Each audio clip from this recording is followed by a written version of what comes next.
What's going on, everyone? Welcome back to the channel. Jay all day here. I'm going to do a little recap of all four of the games from this past weekend. Wild card weekend, wow, where there are some wild ass games. I couldn't have been worse at picking games this weekend. All the research that I did was for naught because, wow. The Cleveland Browns blew it, man. I thought they had a very good chance of winning. That defense just never showed up whatsoever. The offense was terrible. Houston was okay. They were really efficient in the first half and looked pretty good. Besides those two pick six in the second half, the Houston Texans offense only scored 7 points in the second half, so they weren't as good, but it was already too late. Joe Flacco throwing those two interceptions. Let's take a look at the box score and look who did good, who didn't do good, see what's going on. C.J. Stroud, 16 for 21, 274, no sacks. One of the best defenses in the NFL got no sacks on C.J. Stroud, 157 rating. The Cleveland Browns defense just stayed in Cleveland because they were terrible. They didn't run the ball too effectively. 22 carries, 76 yards for the Houston rushing attack. And if we look on the flip side, Cleveland ran the ball even worse, 20 carries, 56 yards, under 3 yards a carry. And Amari Cooper didn't show up either, only 4 catches, 59 yards. And then the biggest and worst part of this game were the 2 interceptions in the second half by Joe Flacco. And they were both returned for touchdowns. They were only down by 10 going into the second half. It looked like this game was going to be a lot closer, and then the 2 interceptions happened, and it was awful. Both teams weren't too great on third down. Cleveland 7 for 15. Texans were only 2 for 8, so they're going to have to play a lot better if they want to beat one of these better AFC teams next week. The Texans are either going to play the Ravens or the Chiefs. We'll see how these games shake out today to see who they're going to actually play.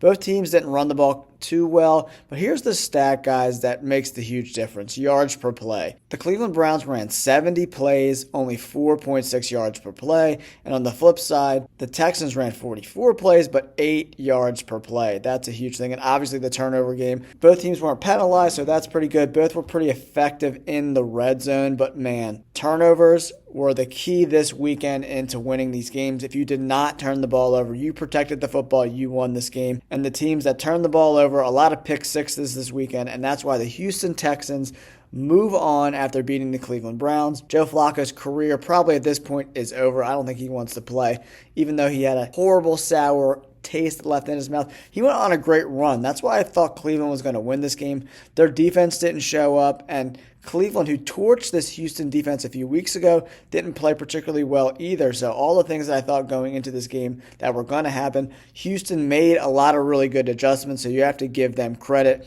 I can't wait to see who they play next week. It should be a lot of fun to see where this young Houston Texans team goes. All right, let's go on to the next game. Next up, we have the game where everyone who played in this game completely froze their balls off. Man, it looked so unbelievably cold. Kickoff time was around -3 degrees. Wind chill fluctuated between -25 and -29. I thought the Dolphins had a chance to win this game, but the cold really affected them, man. Tua was terrible. The play calling was even worse. 20 for 39, 199 yards, 1 touchdown, 1 interception.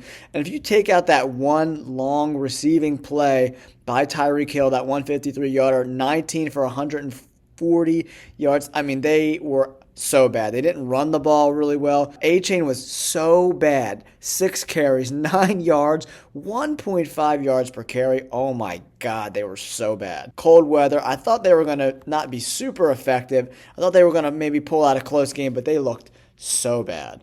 Absolutely horrible. Mahomes was pretty good. He didn't get sacked at all in this game, which was huge for Patrick Mahomes because he's been under a lot of duress. They turned the ball over a lot during the regular season. But man, Isaiah Pacheco, man, this dude, he finished 24 for 89, 3.7 yards per carry, which isn't going to blow you away, but he just runs so goddamn hard, man. And Rashee Rice had the game of his life, guys. 8 receptions, 130 yards and a tutty. Travis Kelce, 7 receptions on 10 targets, 71 yards. He had a couple drops, but I mean, in that cold weather, you can't really blame him. Let's move on to the team stats. This is where you really get to figure out what teams did well, what teams did bad. And this is the stat of the game right here, guys. If you're looking on the arrow right here, the third down efficiency for the Miami Dolphins, 1 for 12 on third down. Oh my God. That is an abomination. The play calling was just so bad. How many dipshit screens behind the line of scrimmage are you going to throw? If Tua can't complete a 10-yard curl route, what the hell is he doing at the quarterback position? It looked like the Miami Dolphins didn't want to be there at all whatsoever. They were so bad. They looked disinterested from the jump. I know it was cold, but you got to man up. It's the playoffs, and the ground wasn't as cold as you would think because the Kansas City Chiefs have the heaters under the field to keep the field from freezing. Yeah, it was cold, but come on, guys.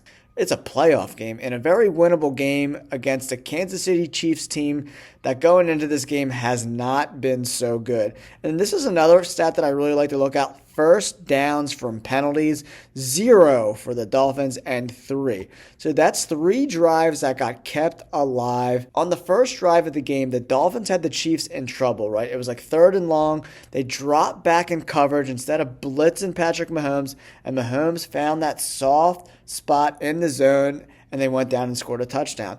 If you have Patrick Mahomes 3rd and long in a playoff game, first drive of the game, dial up some pressure, man. You can't drop back in zone. If you've watched any tape on Patrick Mahomes over the last decade, he is really good at finding holes in the zone. You want to pressure him, especially in the cold weather. Make him make decisions fast. With the ball being so cold and the air and the wind, you got to put pressure on him. And to just drop back in zone in the beginning of the game, that set the tone for the entire game, guys, for me. But 1 for 12 on 3rd down is simply not going to get it done. And Patrick Mahomes and the offensive line for the Chiefs were really, really, really good. Really good, man. No sacks. They ran the ball. They got 147 rushing yards on 34 rushing attempts. Pretty good. And, man, 8 penalties, 62 yards. The Miami Dolphins did everything they could possibly do to lose this game. Terrible on 3rd down. Tons of penalties to give the Chiefs first downs, and Tua just looked like a frozen little popsicle, man. He looked terrible. He didn't want to be there. It'll be really interesting to see who the Chiefs are going to play. So if Buffalo wins, the Chiefs go up to New York to play the Buffalo Bills, and then if for some crazy reason the Pittsburgh Steelers are able to beat the Buffalo Bills, then the Chiefs are going to play the Texans. Should be a lot of fun. I'm excited to see if the Chiefs can keep this momentum going because the Dolphins just look so bad. Anyone in the NFL could have beat them in that cold weather. I think this is 0-7 for Tua in games under 46 degrees. I should have bet the house on the Chiefs in that cold weather. I just thought the Dolphins were going to be able to scheme up a little bit better play calling. They just didn't. Terrible play calling, terrible quarterback play, no running game. That results in a loss. Oh my God, the Dallas Cowboys. Oh, the Dallas Cowboys do Dallas Cowboys things and somehow lose their first game of the year during a playoff game to the Green Bay Packers, a very young Green Bay Packers team who barely finished over 500. And 2 of the last 4 games, they gave up way over 300 yards passing, 312 to Bryce Young and 381 to Baker Mayfield. And somehow, Dak Prescott and the Cowboys were down 27-7, almost 27-0 going into the second half. Prescott threw 2 picks, one of them being a pick 6.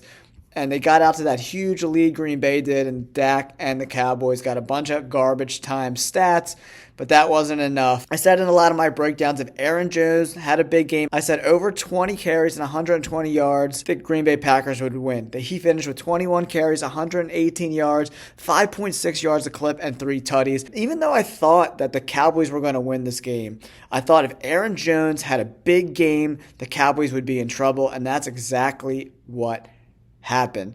Man, I can't believe Prescott threw the ball 60 times. Aaron Jones was extremely, extremely dominant. And Romeo Doubs, 6 receptions, 151 yards. This guy is not an elite wide receiver by any stretch of the imagination. And the Dallas Cowboys defense, I don't know what the hell they were doing, but these wide receivers for the Green Bay Packers were open all day long. It was insane, the separation they were getting. And a lot of plays that were, 3rd and 8, they were playing like 12 yards off the ball. It was so crazy. The defensive scheme made no sense to me. If you would have told me that CeeDee Lamb and Michael Gallup would have had 15 receptions for over 210 yards combined and the Cowboys would lose, I would think you were absolutely crazy. And then add in Jake Ferguson, another 10 receptions and another 93 yards. All three of them combined averaged over 100 yards, and somehow they lost the game. That's how unbelievably terrible the Dallas Cowboys defense was. I couldn't believe what I was seeing. I mean, the Cowboys had 25 first downs and lost. I don't understand. It was crazy. 10 for 16. If you look at the box score, you'd be like, there's no way the Cowboys lost this game. And then you look at the efficiency, and that's where the Cowboys lost. And then another big stat, guys. This yards per play is extremely important. 7.7 to 5.7. If you turn the ball over and you lose that yards per play battle, it's a recipe for a loss. And that's exactly what happened. And if you throw 2 interceptions, like Flacco did and like Dak Prescott did, 3 out of those 4 interceptions that those 2 quarterbacks threw were for pick sixes. That's a recipe to lose the game, guys, 100%. And they were both very effective in the red zone. Green Bay 4 for 4 and the Cowboys 4 for 5, which is pretty good. Both teams weren't penalized a lot, but they were penalized enough. And then the Cowboys also got 4 first downs from penalties. There's no reason why they should have lost this game. But you know why they lost? Because Dak Prescott can't take care of the football, and he turns it over 2 times with interceptions. He was not good in this game at all whatsoever. 41 for 60, 403 yards, 3 touchdowns, 2 interceptions. And look at Love, efficient, 16 for 21, 272, 3 touchdowns. And the big key to this game, Aaron Jones, guys. Like I said, 21 carries, 118 yards, 3 touchdowns. And that's why the Packers win this game. Oh boy, the Cowboys. Let's move on to the next game. The Rams at the Lions was by far and away the best game and the most competitive game of the weekend. It was a lot of fun to watch. And honestly, guys, the Lions probably should have lost that game. Puka Nacua on that last play, he was held egregiously and interfered with. No call. Ball falls to the ground. And the Lions escape by the skin of their teeth. Both quarterbacks played extremely well. Matt Stafford, he is a tough son of a bitch, man. He took some serious hits, but he just kept coming back. 25 of 36, 367, 2 touchdowns, no interceptions. He was banged up a lot in that game. I thought he was going to be able to shred the Detroit Lions pass defense, and he absolutely did. The Lions pass defense is absolutely trash. They're so bad. Puka Nacua had a great game. I mean, even Kyron Williams, 13 for 61. I wish they would have got him involved a little bit more. Puka Nacua, 9 receptions, 181 yards. But Aaron Donald was MIA, man. No sacks for Aaron Donald on the day. Jared Goff, 22 of 27, 277 and a touchdown. They didn't run the ball particularly well with Montgomery and Gibbs. I thought they were going to be a little more effective running the ball. If you look at this stat line, man, I would think that the Rams win this game, but they didn't. They were effective when they needed to be. They definitely got some no calls from the refs that definitely didn't hurt them in this game, that's for sure. That one, there was definitely some contact to the helmet in that Matt Stafford hit where he looked like he was unconscious. I can't believe he came back into the game. He got crushed, and he definitely caught some helmet to the head. That was not called. And that last play, I mean, you got to call that penalty. The corner for the Lions grabs him by the back, full-handed jersey, pulls him back. No call. Worst comes to worst, it should have just been holding. They get the first down. They could kick the field goal to win the game. And, Sam Laporta, he's still dealing with that injury. He only had 3 catches. Josh Reynolds had a bunch of big catches there. Let's go on to the team stats and kind of break down this game, where the game we think was won and lost. I mean, they're the most even game I've ever seen. 15 first downs to 16 first downs. Here we go, guys. Third down efficiency. Both teams were 3 for 9, both 1 for 1. This game couldn't have been more even. Any one of these teams could have won this game. Wow, 357 passing yards to 255. No turnovers. The sacks were pretty much even too. I mean, look at these. Even. Here we go. Here is the stat that lost the Rams the game. 0 for 3.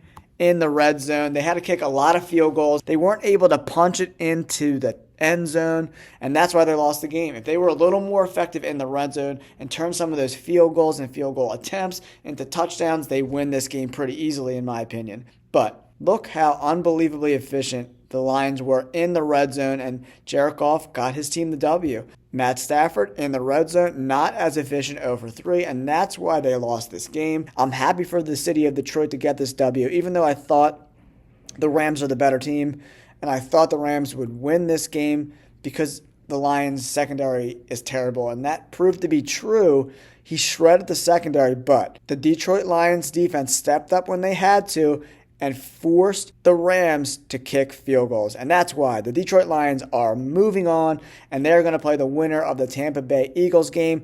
I hope the Eagles win this game. Let's go Birds. Should be a lot of fun, guys. I can't wait to break down some more games for you. Don't forget to like and subscribe. Thank you. Peace.